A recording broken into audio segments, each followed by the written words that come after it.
청취자 여러분, 안녕하세요. 너무나도 자랑스러운 놀라운 우리 민족, 자랑스러운 한국인의 활약을 만나보는 시간입니다. 여러분, 오늘 제가 들려드릴 이야기는 가슴이 먹먹해지는 이야기입니다. 들으시다 보면 어느 순간에는 눈시울이 뜨거워지실지도 모릅니다. 그러나 이야기의 끝자락에 가서는 분명히 우리가 얼마나 자랑스러운 민족인지, 우리 조상님들이 얼마나 위대하셨는지 다시 한번 가슴 깊이 깨닫게 되실 겁니다. 오늘의 주제는 바로 하와이 이민, 그 눈물겨운 123년 전 우리 동포들의 이야기입니다. 여러분, 하와이라고 하면 어떤 모습이 떠오르십니까? 푸른 바다와 야자수가 늘어선 해변, 무지개가 자주 뜨는 따뜻한 휴양지, 신혼부부들이 가는 꿈의 섬. 그렇지요? 하지만 지금으로부터 123년 전, 그러니까 1903년의 그 하와이는 우리 조상님들에게는 통곡의 땅이었습니다. 사탕수수밭의 뜨거운 햇볕 아래에서 채찍을 맞아가며 일하던 그 고통의 땅이었습니다. 그런데 그렇게 가난하고 고생스러운 와중에도 우리 동포들은 한 푼 두 푼 모은 그 피 같은 돈을 빼앗긴 조국 대한민국의 독립을 위해 아낌없이 바치셨습니다. 그분들의 그 피땀 어린 사연을 오늘 여러분과 함께 나눠보고자 합니다. 자, 그러면 시간을 거슬러 올라가 123년 전 그 추웠던 겨울로 함께 떠나보시겠습니다.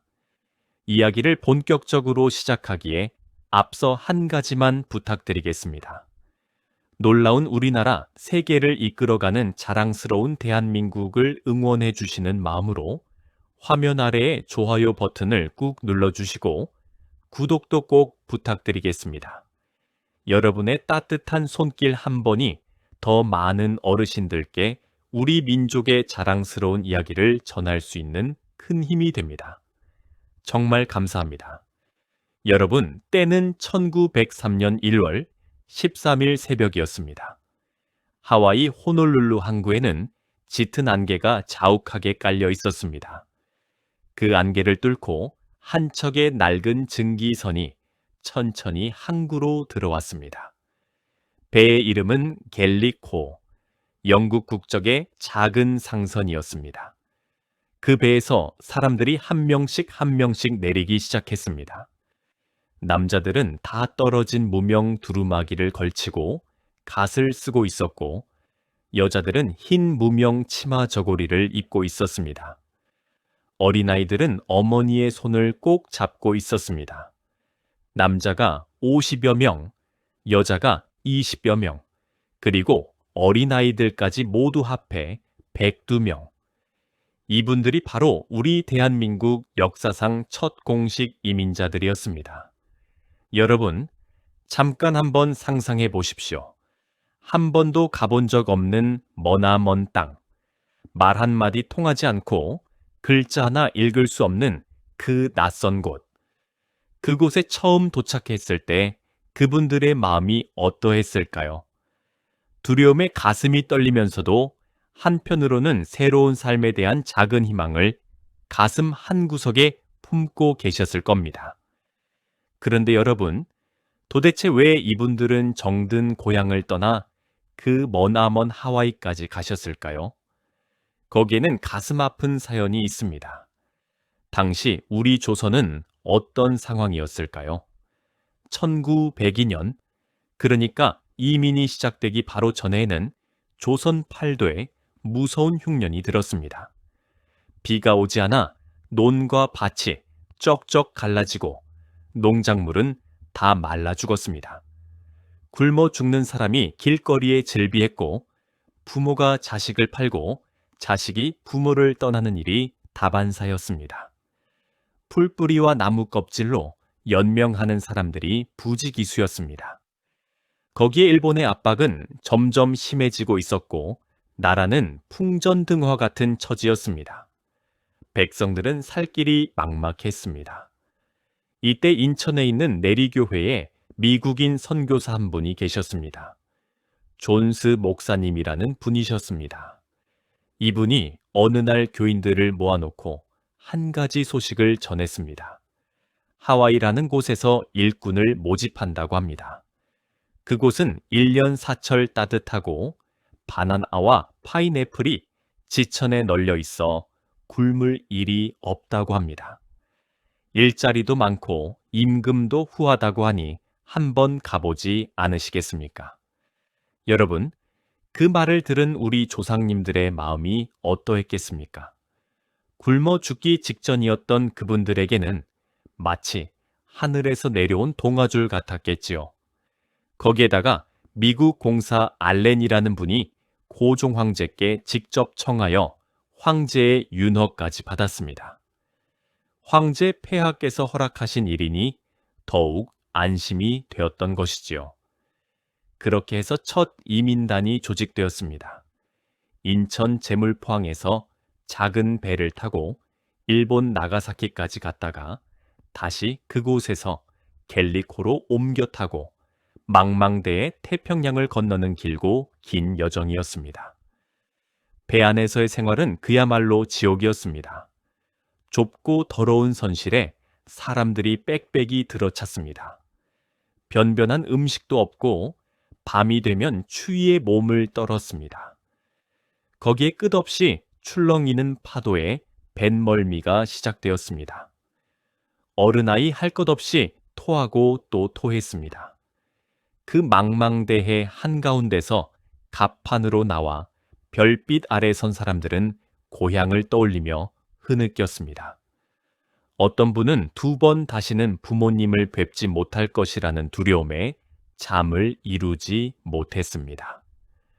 어떤 분은 어린 자식을 끌어안고 아이고, 내가 너에게 무슨 짓을 하는 거냐 하며 통곡했습니다. 여러분, 그 마음이 얼마나 무겁고 또 무거웠겠습니까? 아무리 고향에서 굶어 죽을 지경이었다 해도 정든 산천을 떠나는 마음이 어찌 가벼울 수 있었겠습니까? 그렇게 20날 가까이를 항해한 끝에 드디어 하와이 호놀룰루에 도착한 것입니다. 그러나 여러분, 그분들이 도착한 하와이는 결코 약속의 땅이 아니었습니다. 천국이 아니라 지옥의 시작이었습니다. 배에서 내리자마자 검역소로 끌려갔습니다. 발가벗겨져서 머리부터 발끝까지 소독약을 뒤집어 썼습니다. 더러운 동양 사람이라며 차별과 멸시가 쏟아졌습니다. 그러나 그것은 단지 시작에 불과했습니다. 검역소를 통과한 후 우리 동포들은 하와이 각지의 사탕수수 농장으로 흩어져 보내졌습니다. 새벽 5시면 호각 소리가 요란하게 울려 퍼집니다. 호각 소리에 일어나야 했고, 호각 소리에 식사를 해야 했고, 호각 소리에 일을 시작해야 했습니다. 사람이 아니라 마치 가축처럼 호각 하나에 움직여야 했던 것입니다. 해가 뜨기도 전부터 일터로 나갔습니다. 사탕수수밭은 끝이 보이지 않는 광활한 들판이었습니다. 키가 사람 키의 2배가 넘는 사탕수수들이 빽빽이 들어차 있었습니다. 여러분, 사탕수수대가 얼마나 거친지 아십니까? 잎사귀의 가장자리가 마치 톱니처럼 날카롭습니다. 일을 하다 보면 얼굴과 팔과 손에 베인 상처가 가득해집니다.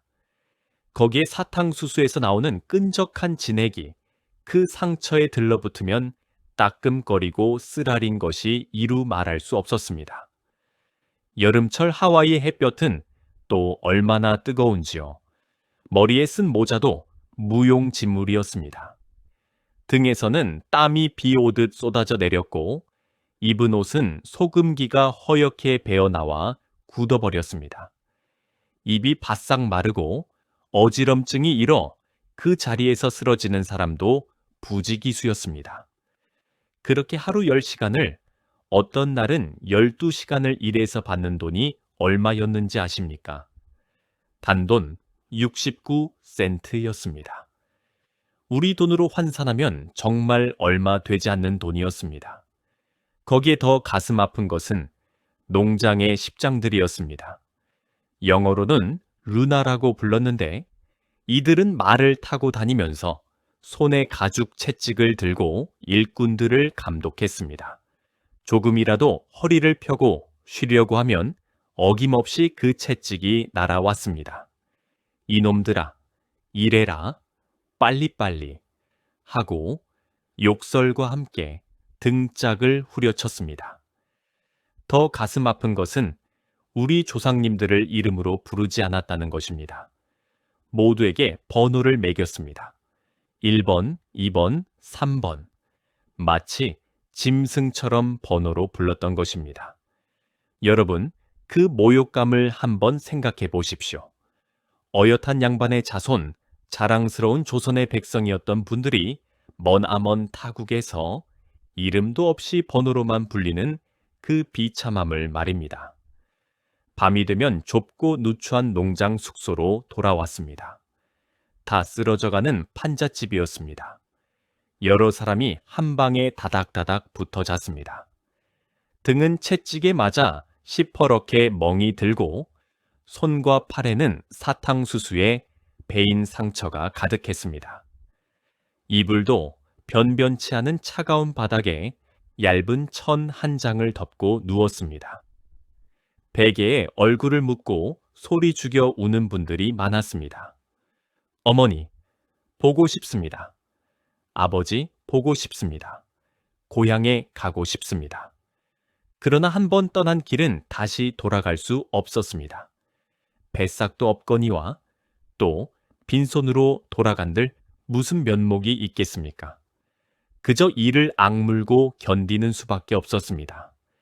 그렇게 하루하루를 견뎌내며 살았습니다. 1903년부터 1905년까지 약 2년 동안 이른 차례에 걸쳐 7천여 명의 우리 동포가 하와이로 건너갔습니다. 여러분, 그런데 또 한 가지 가슴 아픈 이야기가 있습니다. 바로 사진신부 이야기입니다. 처음 하와이로 건너간 이민자들 대부분은 젊은 남자들이었습니다. 시간이 흘러 결혼 정년기가 되었지만 하와이에는 결혼할 우리 처녀들이 없었습니다.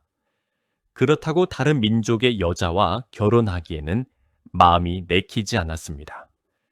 같은 동포끼리 가정을 이루고 우리 풍습을 이어가고 싶었던 것이지요. 그래서 등장한 것이 바로 사진신부 제도였습니다. 1910년 무렵부터 시작된 이 제도는 하와이의 우리 동포 청년들이 자기 사진을 한 장 찍어 고향에 보냅니다. 그러면 고향에 있는 매파, 그러니까 중매쟁이가 그 사진을 들고 마을을 다니면서 결혼 정년기의 처녀들에게 보여주는 것이었습니다. 이 청년이 미국 하와이라는 곳에서 큰 농장을 운영한다네. 미국에 살면 평생 호의호식할 수 있다네. 비단 옷 입고 쌀밥 먹으며 살 수 있다네. 이런 달콤한 말에 처녀들은 가슴이 두근거렸습니다. 가난한 시골 처녀들에게 미국이라는 곳은 꿈의 땅이었습니다. 부모님께 효도할 수 있다는 생각도 있었지요. 친정을 도와줄 수 있다는 것이 큰 동기였습니다. 그렇게 사진 한 장만 보고 결혼을 약속한 후 처녀들은 혼자서 하와이로 건너갔습니다. 그렇게 건너간 처녀들의 수가 천여 명에 이릅니다. 그런데 여러분, 막상 하와이에 도착해보니 어떤 일이 벌어졌을까요? 부두에서 신랑을 만나는 그 순간, 사진 신부들은 깜짝 놀라 그 자리에 주저앉기 일쑤였습니다. 사진 속의 청년과 실제 모습이 너무나도 달랐기 때문입니다. 대부분의 청년들이 자기 사진이라며 보낸 것이 10년, 20년 전 젊었을 때의 사진이었습니다. 그 사이에 사탕수수 밭에서 고생을 너무 많이 해서 얼굴이 까맣게 그을리고 깊은 주름이 가득해진 것이죠. 어떤 경우는 자기 사진이 아니라 잘생긴 친구의 사진을 보낸 경우도 있었습니다. 20살 꽃다운 처녀가 사진을 보고 시집 왔는데 막상 가보니 40살이 훨씬 넘은 늙수그레한 사내가 신랑이라고 서 있는 것이죠. 여러분, 그 처녀들의 마음이 어떠했겠습니까? 머나먼 타국에서 통곡을 하고 또 통곡을 했습니다. 어떤 처녀는 차라리 바다에 빠져 죽겠다 하며 부두에서 울부짖었습니다. 그러나 이미 돌이킬 수 없는 일, 어쩔 수 없이 그곳에서 결혼 생활을 시작해야 했습니다. 하지만 여러분, 우리 조선의 여인들은 강했습니다. 정말 강했습니다. 비록 사진과 다른 신랑이었지만 일단 한번 결혼하기로 마음먹은 이상 그 가정을 지키기 위해 헌신했습니다. 사탕수수 밭에서 남편과 함께 일했고 새벽부터 일어나 밥을 짓고 빨래를 했습니다. 그뿐만이 아닙니다. 한국에서 가져온 김치 담그는 법, 된장 담그는 법을 잊지 않고 그 머나먼 땅에서도 우리 음식을 만들어 가족들을 먹였습니다. 자녀들에게는 한국말을 가르치고 한국의 풍습을 가르쳤습니다. 추석에는 송편을 빚고 설날에는 떡국을 끓였습니다. 여러분, 우리 어머니들의 그 강인함이 있었기에 우리 한민족의 정체성이 머나먼 하와이 땅에서도 끊어지지 않고 이어진 것입니다. 정말 위대한 분들이 아니십니까? 여러분, 잠시 이 자리에서 다시 한번 부탁의 말씀을 올리겠습니다. 놀라운 우리나라, 세계를 이끌어가는 자랑스러운 대한민국을 응원해 주시는 마음으로 화면 아래의 좋아요 버튼을 한 번만 더 꾹 눌러주시고 아직 구독을 하지 않으셨다면 구독 버튼도 꼭 눌러주시기 바랍니다. 여러분의 작은 격려가 저희에게는 정말 큰 힘이 됩니다. 정말 감사합니다. 여러분, 그런데 더 놀라운 이야기는 지금부터입니다. 하와이의 우리 동포들, 그분들은 사탕수수밭에서 채찍을 맞아가며 일했습니다. 하루 종일 일해도 손에 쥐는 돈은 단돈 몇 푼이었습니다. 그렇게 가난하고 힘든 와중에도 우리 동포들은 결코 잊지 않은 것이 있었습니다. 바로 빼앗긴 조국, 대한민국이었습니다. 1910년 일제가 우리나라를 강제로 병탄했다는 소식이 하와이에까지 전해졌습니다. 농장 숙소에서 그 소식을 들은 우리 동포들은 그 자리에 주저앉아 대성통곡을 했습니다. 아이고, 이를 어쩌나. 우리나라가 망했구나. 우리가 돌아갈 고국이 사라졌구나. 우리는 이제 나라 잃은 백성이 되었구나. 밤새도록 흐느끼며 통곡하던 우리 동포들. 그러나 그들은 곧 마음을 고쳐먹었습니다. 여기서 우리가 슬퍼만 하고 있을 일이 아니다. 우리가 비록 이 머나먼 땅에 있지만 무엇이라도 해야 한다. 조국의 독립을 위해 우리가 할 수 있는 일을 하자.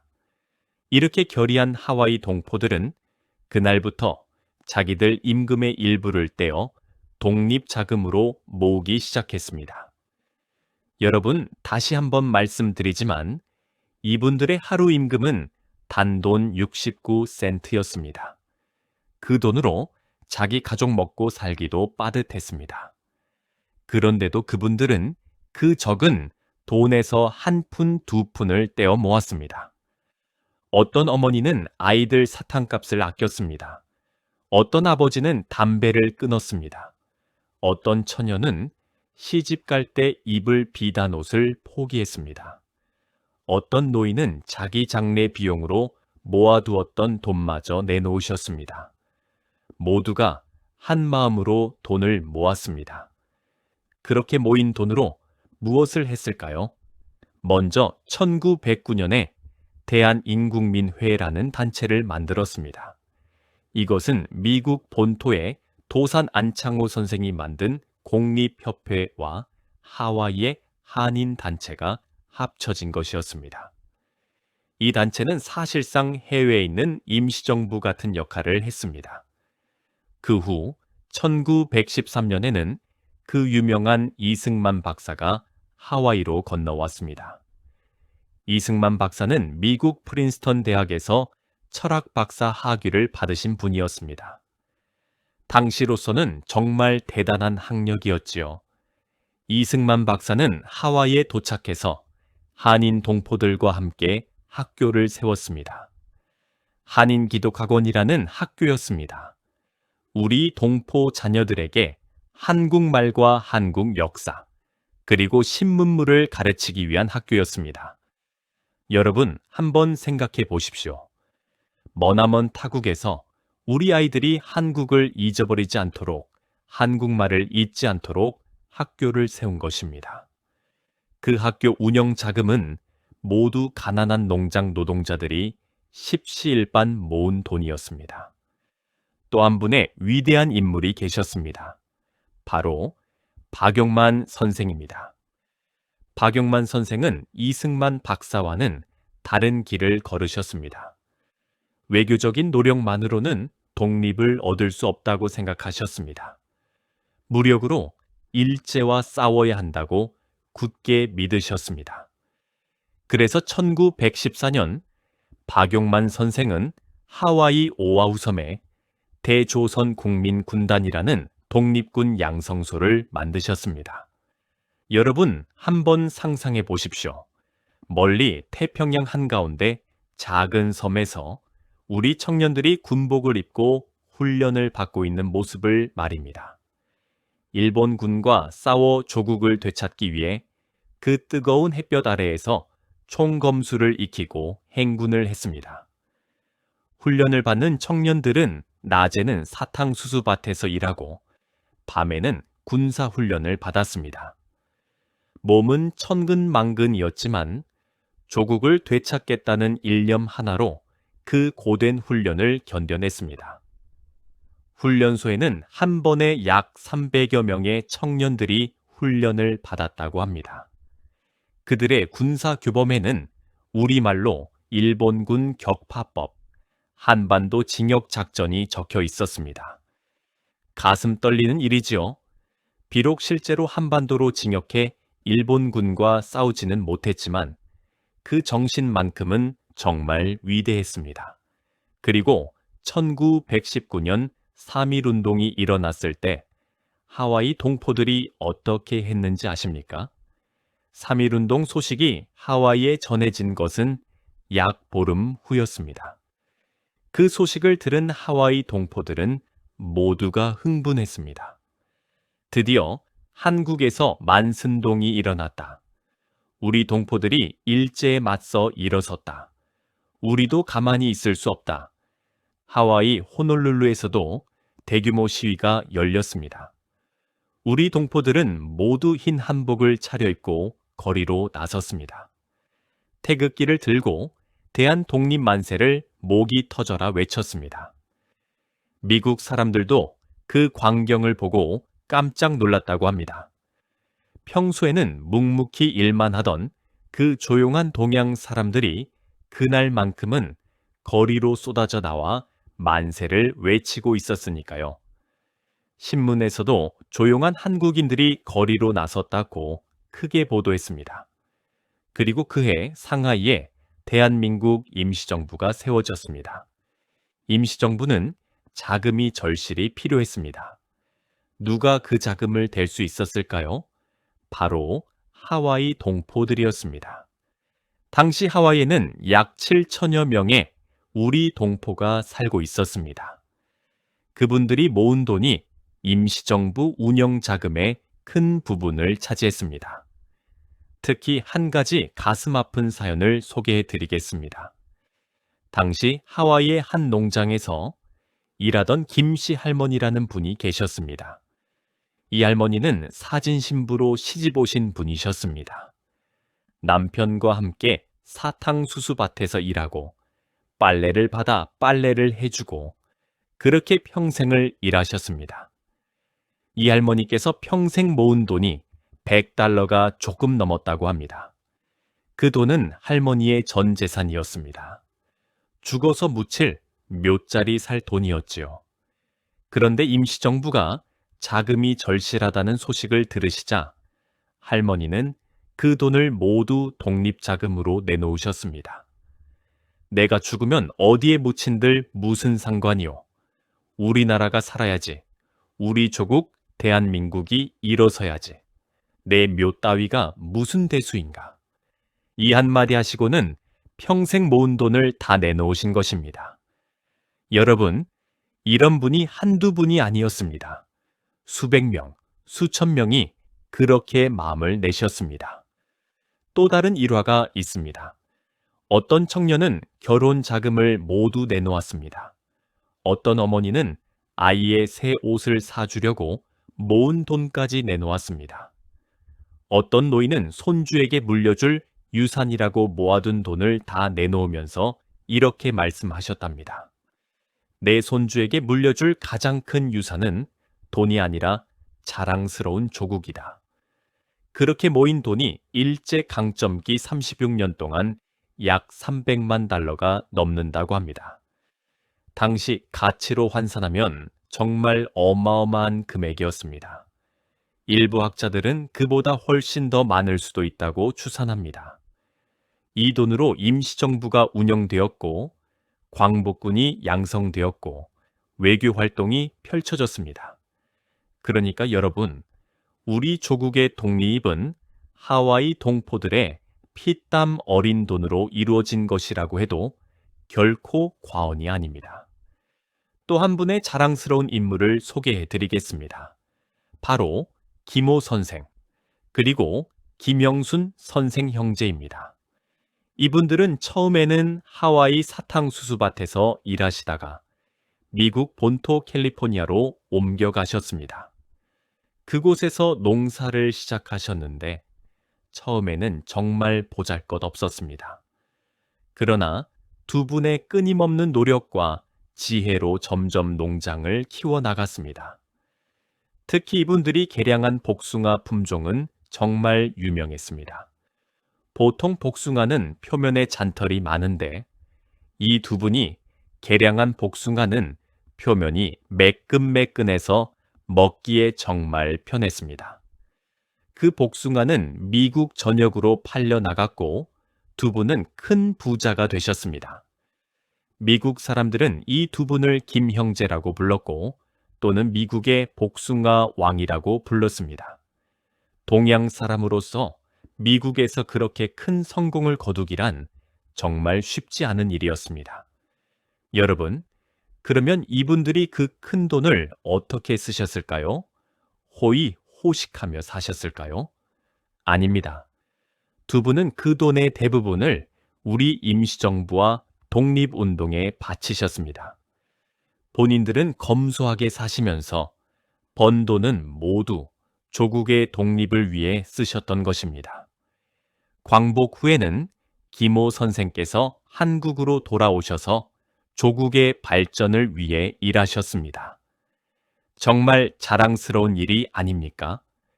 이 밖에도 송원주 선생, 안영영 선생, 민찬호 선생 같은 분들이 하와이 동포 사회의 기둥이 되어 평생을 동포들의 복지와 조국의 독립을 위해 헌신하셨습니다. 그 밖에도 너무나 많은 분들이 계십니다. 다 헤아릴 수 없을 정도로 많은 우리 하와이 동포 어르신들이 묵묵히 그러나 뜨겁게 조국을 사랑하셨습니다. 이름 없는 영웅들이었던 것이지요. 1945년 8월 15일 드디어 우리나라가 광복을 맞이했습니다.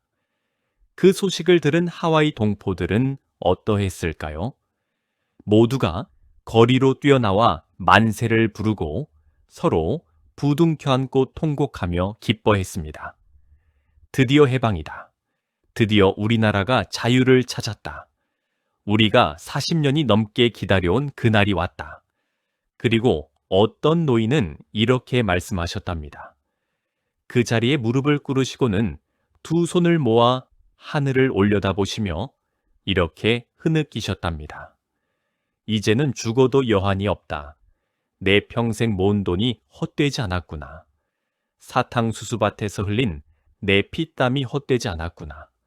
우리나라가 다시 일어섰구나. 여러분, 이 말이 가슴에 와닿지 않으십니까? 평생 사탕수수밭에서 채찍을 맞아가며 일하셨던 분이 그 가난한 주머니에서 모은 돈을 모두 조국에 바치셨던 분이 광복을 맞이하며 이제는 죽어도 여한이 없다고 말씀하시는 그 마음. 그것이 바로 우리 하와이 동포 어르신들의 마음이었습니다. 그분들의 그 뜨거운 사랑이 있었기에 오늘날 우리 대한민국이 있는 것입니다. 여러분, 가슴이 뜨거워지는 이야기지요? 잠깐 다시 한번 부탁드리겠습니다. 놀라운 우리나라, 세계를 이끌어가는 자랑스러운 대한민국을 응원하는 마음으로 화면 아래의 좋아요 버튼을 한 번만 더 눌러주시고 구독을 아직 안 하셨다면 꼭 구독 부탁드리겠습니다. 여러분의 한 번의 클릭이 우리 어르신들의 자랑스러운 이야기를 더 많은 분들께 전할 수 있는 큰 힘이 됩니다. 정말 감사드립니다. 자, 여러분, 오늘 들려드린 이야기를 한번 정리해 드리겠습니다. 지금으로부터 123년 전, 1903년 1월 13일, 우리 조상님 102명이 갤리코라는 작은 증기선을 타고 머나먼 하와이에 첫 발을 디뎠습니다. 우리 대한민국 역사상 첫 공식 이민이었습니다. 그분들이 도착한 곳은 천국이 아니라 지옥이었습니다.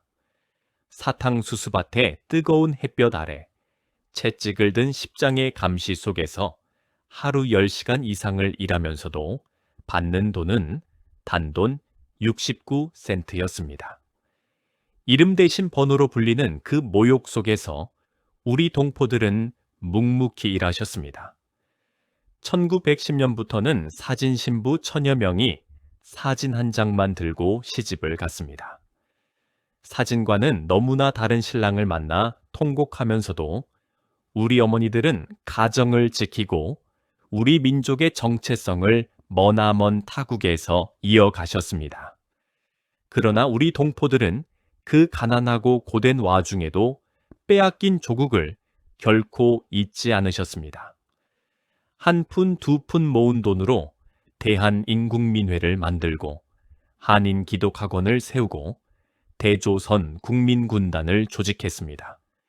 이승만 박사, 박용만 선생, 김호 선생, 송원주 선생 같은 위대한 인물들이 하와이를 거점으로 활동하셨고 평범한 농장 노동자 한 분 한 분이 모두 조국의 독립을 위해 헌신하셨습니다. 어떤 할머니는 묘짜리 살 돈을 내놓으셨고 어떤 노인은 손주에게 물려줄 유산을 다 내놓으셨습니다. 일제강점기 36년 동안 하와이 동포들이 모아보낸 독립자금은 약 300만 달러가 넘습니다.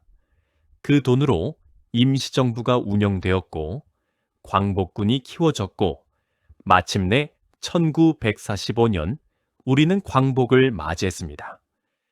여러분, 우리가 지금 이렇게 자랑스러운 대한민국에서 살고 있는 것은 결코 우연이 아닙니다. 머나먼 하와이의 사탕수수밭에서 채찍을 맞아가며 일하셨던, 그러면서도 가난한 주머니에서 한 푼, 두 푼을 모아 조국에 바치셨던 우리 어르신들의 피땀이 있었기 때문입니다. 오늘날 우리 대한민국이 세계가 부러워하는 경제 강국, 문화 강국이 된 것도 그분들의 정신을 이어받았기 때문입니다. 어떤 어려움이 있어도 결코 포기하지 않고 가난하고 힘들어도 더 큰 뜻을 잊지 않는 그 한민족의 위대한 정신. 여러분, 우리는 정말 자랑스러운 민족입니다. 그리고 우리 조상님들은 정말 위대한 분들이셨습니다. 우리도 그분들의 후손답게 자랑스러운 한국인으로서 당당하게 살아가십시다.